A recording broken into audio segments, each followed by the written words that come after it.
Salve, estrella del mar, madre que diste a luz a Dios, quedando perpetuamente virgen. Feliz puerta del cielo, pues recibiste aquel ave de labios de Gabriel. Ciméntanos en la paz, troncando el nombre de Eva. Suelta las prisiones a los reos, da lumbre a los ciegos. Ahuyenta nuestros males, recábanos todos los bienes. Muestra que eres madre. Reciba por tu mediación nuestras plegarias. El que nacido por nosotros se dignó ser tuyo. Virgen singular, sobre todo suave. Haz que libres de culpa seamos suaves y castos.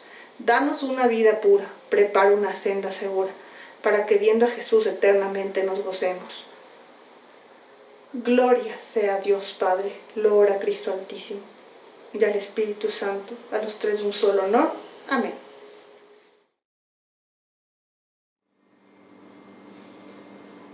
Dijo la siguiente parábola a algunos que se tenían por justos y despreciaban a los demás. 2 hombres subieron al templo a orar, uno fariseo y otro publicano.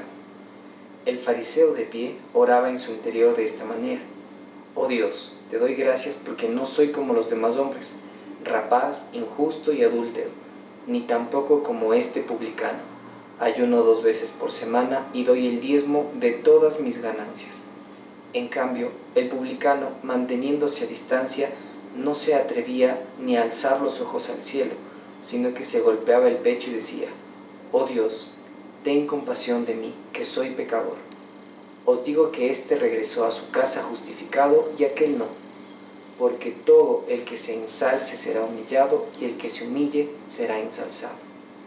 Palabra del Señor. Gloria a ti, Señor Jesús. Bienvenidos, queridos hermanos, a este nuevo día de las lecciones de la consagración a Jesús por medio de María, el día de hoy en el día 11. El tema de este día es la tibieza espiritual. Dentro del pasaje bíblico que acabamos de leer, podemos encontrar algunos detalles que es muy importante que todo buen cristiano reflexione. Ya hemos dicho previamente que no basta con que nosotros sepamos mantener una vida sin reflexionar propiamente aquellas cosas que suceden a nuestro alrededor, precisamente a nuestro alrededor y en nuestro interior. Precisamente la lección del día de ayer inclusive tratábamos de verificar un examen a fondo de nosotros mismos, de lo que somos, de cómo nos comportamos, de si tenemos o no tenemos heridas, de cuáles son, de cómo sanarlas, de orar precisamente para sanarlas.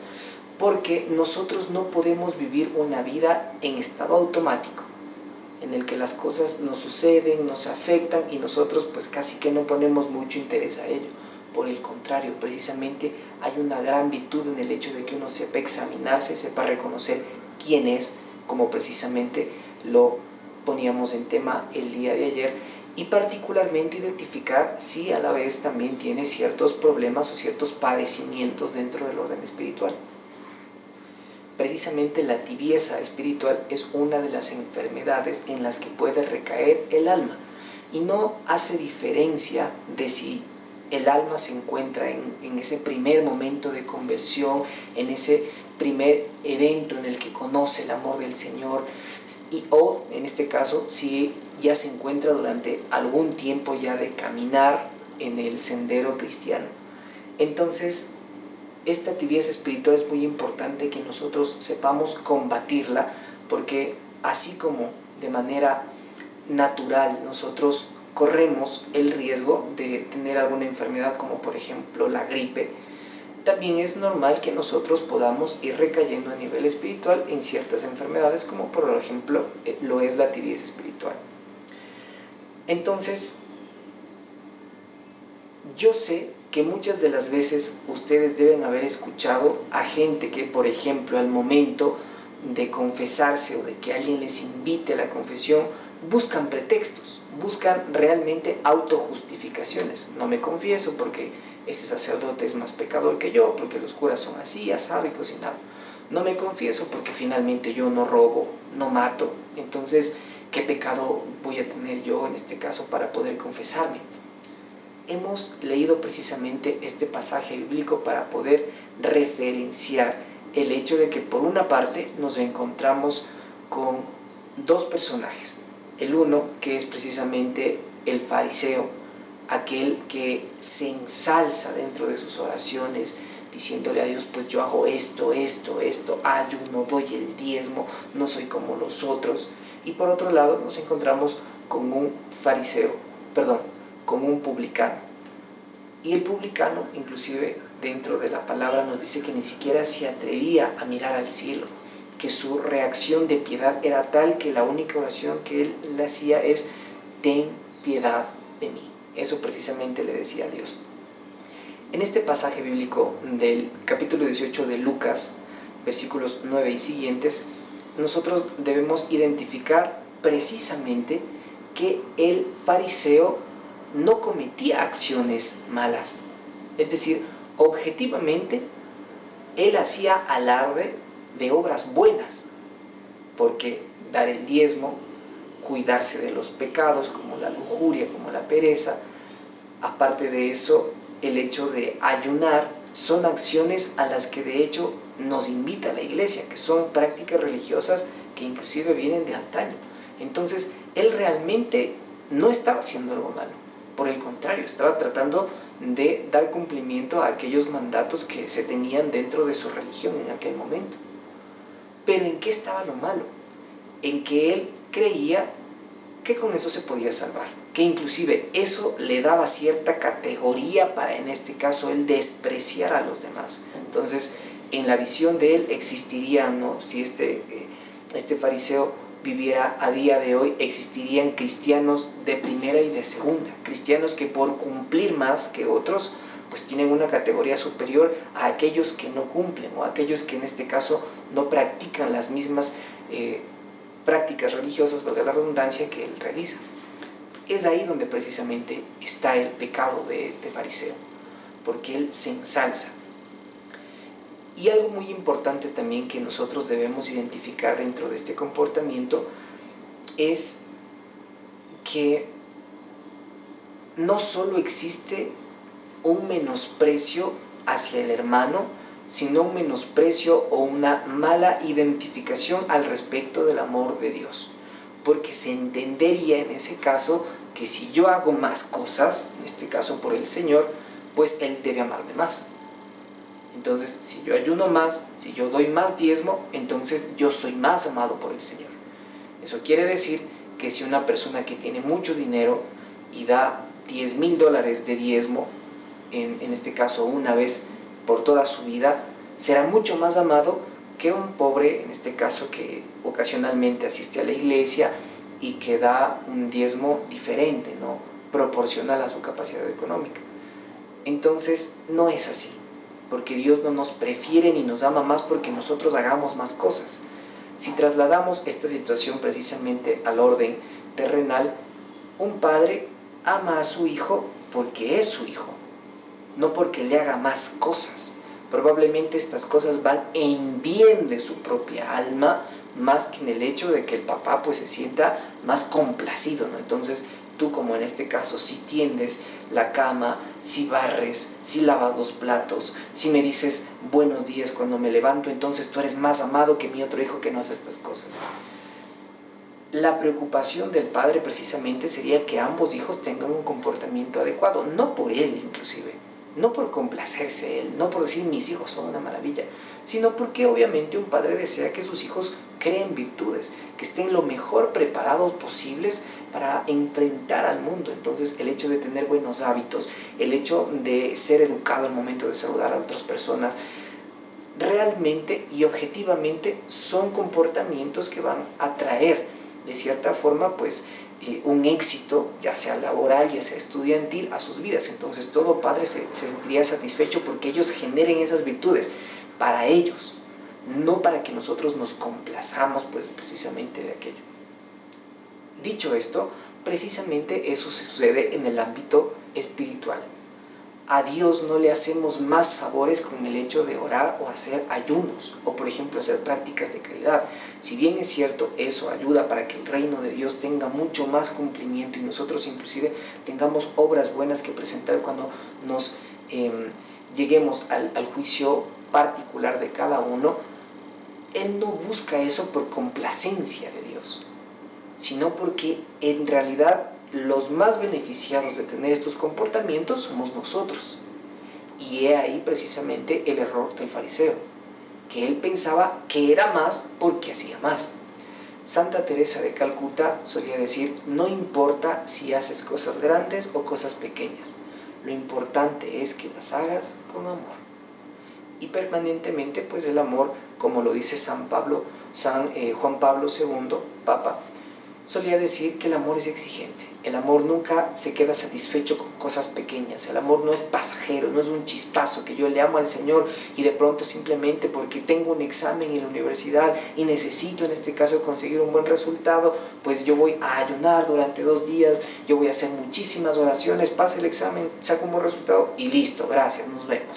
Resulta que algún familiar mío está atravesando una situación delicada de salud y ahí sí yo voy a rezar el Santo Rosario todas las noches o 3 veces por día o los 4 misterios al día y los 4 grupos de misterios al día y aparte de eso voy a ayunar y se cura mi pariente y listo, gracias, nos vemos Dios, te agradezco, hasta la siguiente ocasión.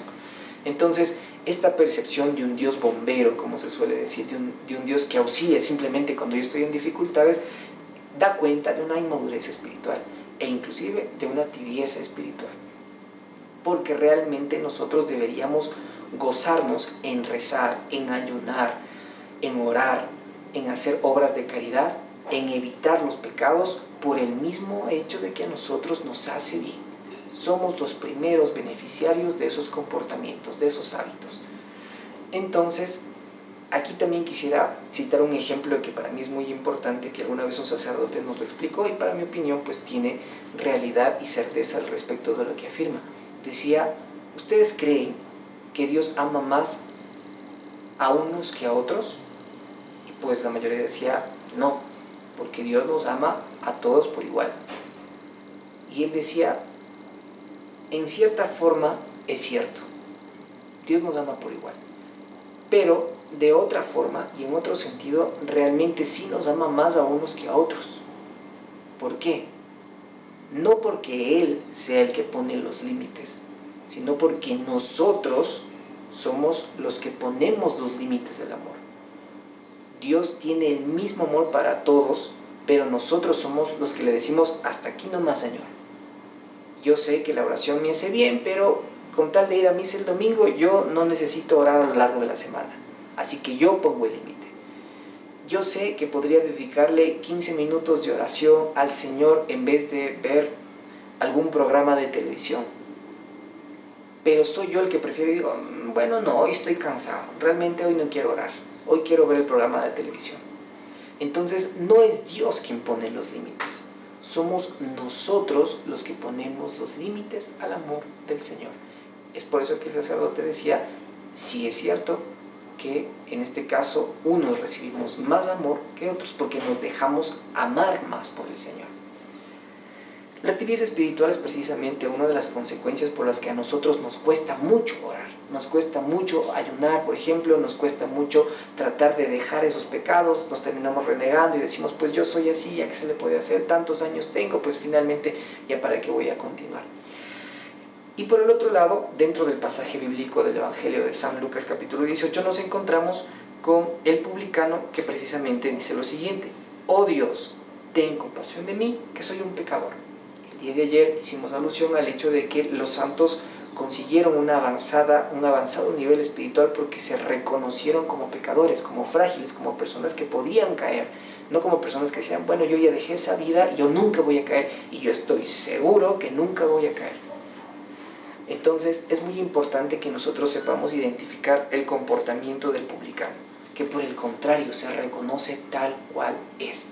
Hay un libro muy interesante en el que, haciendo un análisis desde el punto de vista psicológico del apóstol Judas Iscariote, el que traicionó al Señor, se decía que precisamente él no avanzó dentro de su crecimiento espiritual porque la diferencia de todos los demás apóstoles no permitió que el Señor moldee sus malos comportamientos. Él, en resumidas cuentas, era una persona hipócrita. ¿Por qué?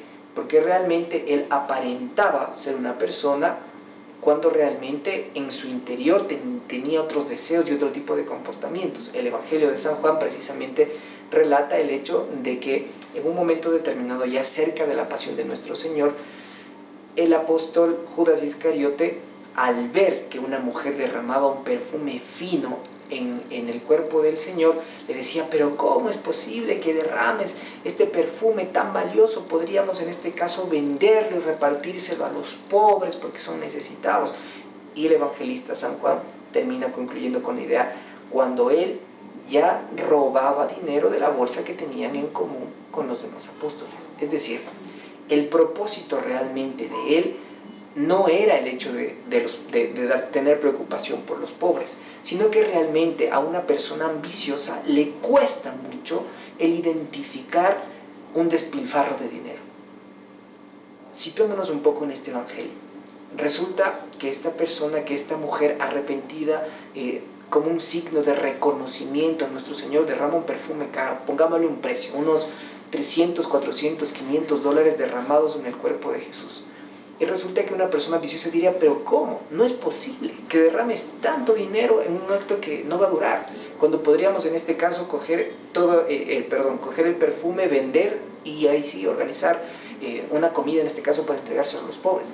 Entonces realmente a un ambicioso le cuesta eso, ¿no? Le cuesta ver cómo existen obras caritativas como por ejemplo como este reconocimiento que se le hizo a nuestro Señor, porque finalmente les duele, pues, ¿no? Les duele ver que el dinero podría tener otro sentido y no solo el hecho de acumular y acumular.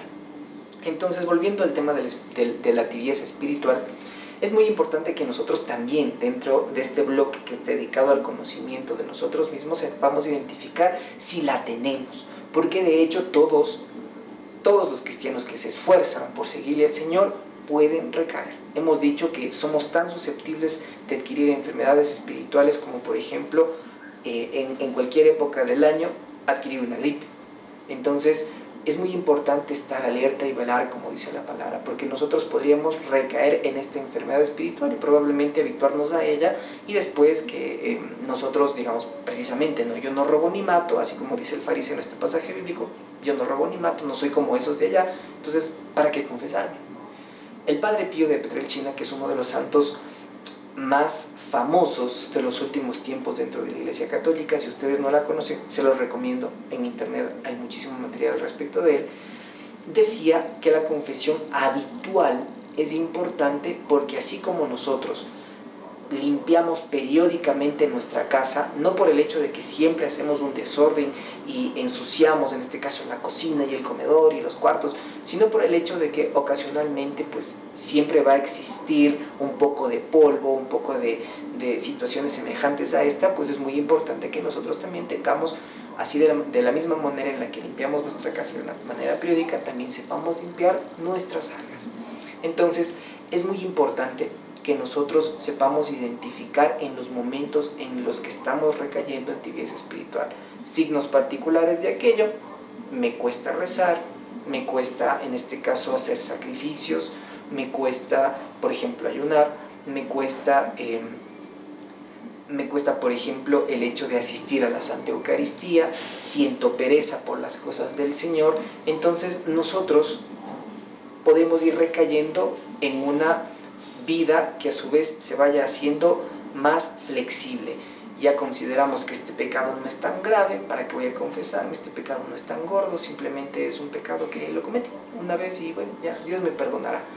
Entonces es muy común que en la tibieza espiritual uno se autojustifique, uno considere que las cosas no son tan graves, que Dios es comprensivo, y particularmente una de las cosas que a mí usualmente me llama mucho la atención es cuando las personas dicen que no reconocen el hecho de que les cuesta orar, ¿no? A veces inclusive la tibieza espiritual también se disimula por el hecho de que yo no soy sincero. Si es que me preguntan si oro, claro, yo sí oro, pero uno en el fondo realmente sabe que su oración es muy escasa, que ya no reza mucho, que realmente le cuesta, le da pereza, prefiere por ejemplo otro tipo de situaciones antes que orar. Entonces nosotros con orar no le hacemos un favor a Dios. Esa es precisamente una de las perspectivas que son equivocadas y que son fruto de la tibieza espiritual. Si nosotros le hiciéramos un favor a Dios, entonces resulta que nuestras oraciones le harían más a Dios, pero Dios no puede ser más. La razón por la que Él nos pide que nosotros mantengamos obras de caridad o por ejemplo la oración es porque a nosotros nos hace bien. porque nosotros somos los que necesitamos reconocer qué es lo que Dios pide de nuestra vida, porque somos nosotros los que recibimos el consuelo y el amor de Dios por medio de la oración, porque nosotros somos los que recibimos la Santa Eucaristía cuando vamos los domingos a misa, porque sin la Santa Confesión y sin confesarnos de manera habitual no podríamos estar en estado de gracia para poder comulgar los domingos en la Eucaristía. Entonces no somos nosotros los que le hacemos un favor a Dios, es Dios quien realmente nos pide que hagamos esto para nuestro propio bien, precisamente con el ejemplo del padre y sus dos hijos que les pusimos en un inicio. Apocalipsis capítulo 3 versículo 15 y 16. Conozco tu conducta, no eres ni frío ni caliente. Ojalá fueras frío o caliente, pero como eres tibio, es decir, ni frío ni caliente, voy a vomitarte de mi boca. Palabra de Dios, te alabamos, Señor. Es un pasaje bíblico muy fuerte. Inclusive alguna ocasión cuando yo me encontraba fuera del país, específicamente por España, me comentaba una persona que precisamente hacía alusión a este evangelio, que inclusive te vomitaré, dentro de alguna interpretación relativa al lenguaje original del evangelio, era algo como: no existes en mis labios, no existes en mi boca. Cuando yo quiero llamarle a alguien, obviamente tengo que conocer su nombre. Entonces yo le llamo en este caso a mi esposa, Gabriela. Pero si resulta que mis labios no conocen, en este caso, el nombre de esa persona, yo no sé cómo llamarla, yo no puedo llamarla. Entonces cuando dice te vomitaré, si bien es cierto, pues es expulsar, también se podría considerar como el hecho de que te expulso y aparte de eso, mis labios ya no conocen quién eres, ya no te puedo llamar. Entonces es una afrenta muy fuerte para aquellas almas que se encuentran dentro de la tibieza espiritual, porque a las almas frías finalmente en algún punto, en algún momento el Señor las llama, se convierten y se pueden volver piadosas. Las almas que en este caso se encuentran fervorosas, pues precisamente se mantendrán en su fervor, pero las almas tibias se encuentran en el hecho de ni estar en el estado de aversión al Señor, ni tampoco en el estado de permanecer dentro de la purificación de los caminos del Señor, sino que se encuentran en una etapa congelada, en una etapa intermedia, en la que realmente ni avanzan, ni tampoco tratan de poner empeño en poder salir de esta enfermedad de la tibieza espiritual. Entonces, es muy importante, queridos hermanos, que nosotros sepamos identificar estos hechos, porque particularmente nosotros tenemos la raíz o la posibilidad de enfrentar el tema de la tibieza espiritual en algún momento de nuestras vidas.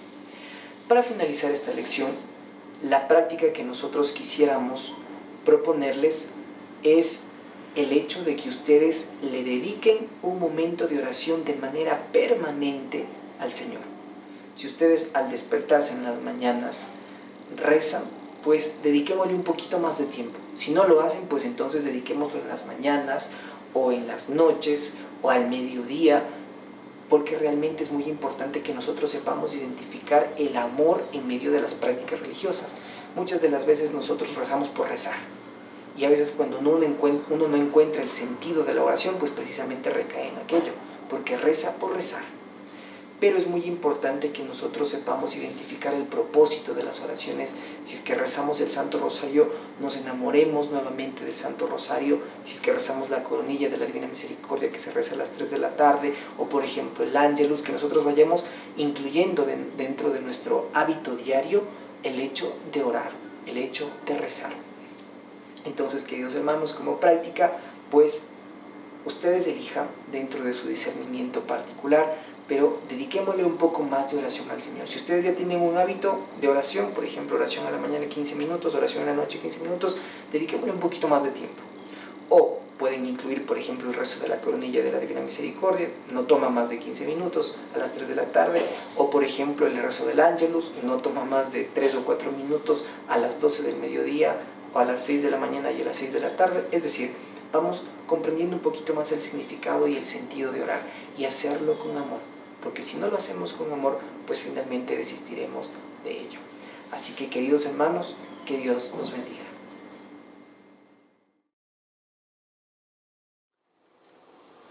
Vamos, queridos hermanos, a hacer nuestra oración de abandono.